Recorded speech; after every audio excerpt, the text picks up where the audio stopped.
I'd like to start off by congratulating Mike Shanahan for his extraordinary accomplishments and contributions to the Denver Broncos organization. And he's going in the Ring of Fame this week, and it's well-deserved. Back-to-back Super Bowls. You know, what a cutting-edge coach. And I'll always be grateful to the 5 years I spent with him. What kind of challenges did coaching against Mike Shanahan, or that I guess that style offensively present to a defense? Well, they were always evolving. You know, he was always hard on his people, and he always made you stretch. And, I got to be on both sides of it, So I've gone against it many times, but being in with him for 5 years and to learn how he sees defenses and offense both ways was just a great benefit to my development as a coach. You've been with a lot of head coaches. What are some of the things that you learned from Mike? Just really, when he came out of San Francisco, he was on cutting edge with scheme. And, he ran this place as a CEO. He had full control of everything, and he was a true leader. He had some great partners, the Gary Kubiaks, the Alex Gibbs, Mike Heimerdinger.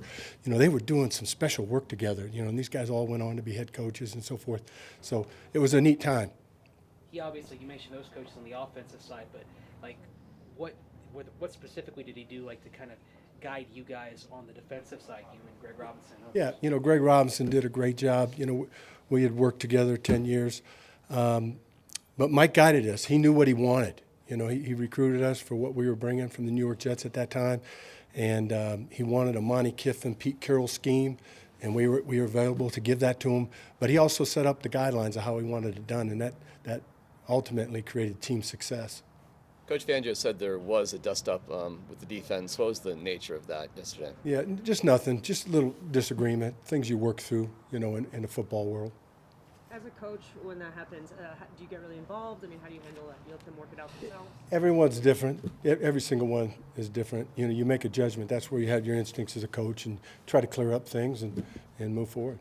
Vic said that Kyle Fuller had a bad day on Sunday. So when a guy that's a veteran who's proven like him struggles, what are the things that you guys do as coaches to try to get him on the right path again? Yeah, you just go back to the details and the process and the preparation, and we'll take a hard look at his fundamentals, take a hard look at his preparation, and do everything we can to get him back on track. When you took that hard look, what did you see? That's kind of private, from that standpoint. But all our players are important to us, and we want them all to play at a high level. So we're always working to get better. Given the lasting impact of Shanahan, do you think we'll see him in Canton someday? I'm certainly hopeful. He's a back-to-back Super Bowl champ. He's been to multiple teams as head coach, and that remains to be seen. But if you ask me, I'm saying yes. Do you still see his impact in the game, in the modern game today?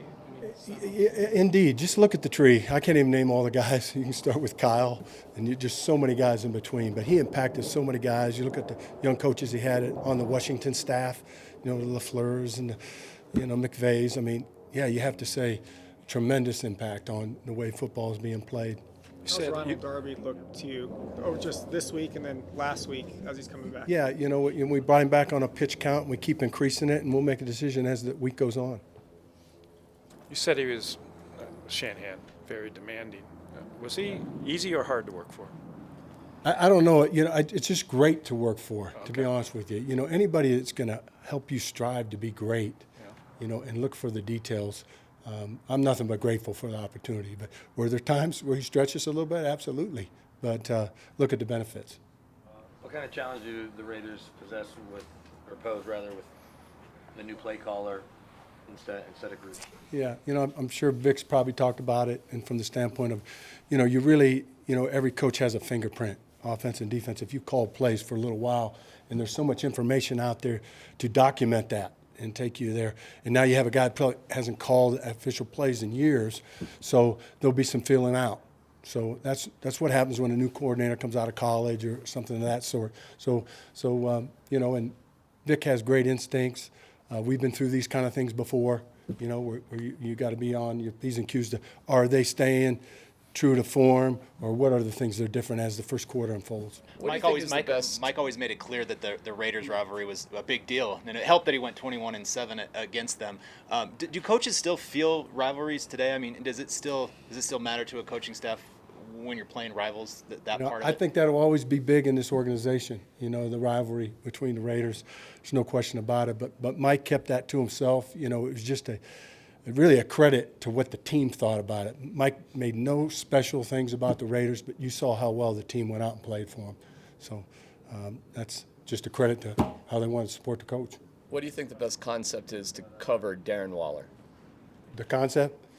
Yeah. You know, it's really a unique size and speed, you know, combination. So you're gonna have to have your best cover guys around him, you know, and leverage him in zones. Would it mean maybe a something you wouldn't do normally against other teams, like say moving Justin Simmons down in the box or something like that? Yeah, we're going to use different people on him. You know, we have different tools. We have Pat Surtain. We have Justin Simmons. So, you know, we want to keep them, you know, where it's not any one thing, so to keep it off balance and so forth. How did Bryce Callahan overcome or grow from the injury adversity he went through the last couple of years? You know, I think he's just always been a consistent thinking player, you know, with Bryce. And he stayed the course, and you know, he's moving really well right now, playing well. But it's really just the kind of kid he is. He's a real consistent person. And what about his play this year have you liked specifically so far? You know, just that you know, he does a really good job in the slot, you know, and we're facing, you know, one of the top slots in the game in Renfrow, and you know that should be a fun matchup to watch. You know, those are two really good players that can match quickness, and you know, we can't say enough about Renfrow. That guy is a really good football player, and he does so many of his off-speed cuts, and he's so in rhythm with the quarterback. Those guys got a real chemistry, and that's what makes it really tough. Thanks, Ed. Hey, thanks, guys.